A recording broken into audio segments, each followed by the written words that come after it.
তো ভাই দেখো, ফ্লার্ট করতে পারাটাও একটা বড় স্কিল, যেটা কম বেশি সমস্ত ছেলেই পারে।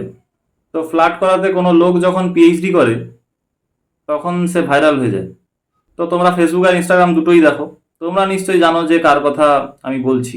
তো সেই বিখ্যাত লোক ভালোভাবে জানে যে কিভাবে মেয়েদেরকে ফ্লার্ট করতে হয়, কারণ সে পিএইচডি করেছে ফ্লার্টিংয়ে।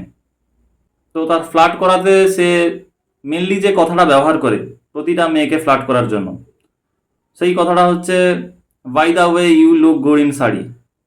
কিন্তু যে লোকটা ফ্লার্টিংয়ে পিএইচডি করেছে, তার প্রতিটা মেয়েকে আলাদা আলাদা কথা লেখা উচিত ছিল। কিন্তু এক্ষেত্রে দেখা যাচ্ছে যে প্রতিটা মেয়েকেই একই কথাই বলা হয়েছে, by the way you look good in sari.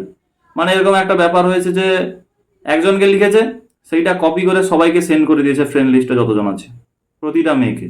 আর এরকম করে বললে by the way you look good in sari, এরকম করে যে কোনো মেয়ে পটে যাবে ভাই। তো মেয়েগুলো যখন দেখলো যে সবাইকে একই লিখেছে, তখন তাদের মধ্যে একটা হিংসা কাজ করলো যে আমাকেই তো দেখতে সুন্দর ছিল, ও কেন অন্য মেয়েকে একই কমপ্লিমেন্ট দেবে। তো তখন মেয়েরা ভাবলো যে এর স্কিলটা আমাদের মধ্যে সীমাবদ্ধ না, ভাইরাল করে দেওয়া উচিত যাতে লোকের প্রশংসা করে। কিন্তু বেচারা এখন ট্রোল হয়ে যাচ্ছে, এখন ভাবছে যে কেন লিখলাম। তো কেউ যদি ভাবছো এরকম করে সবাইকে একই কমপ্লিমেন্ট দেবে, একদম না, এইরকম অবস্থা হবে, সবাইকে আলাদা আলাদা কমপ্লিমেন্ট দেবে। By the way you look good in sari.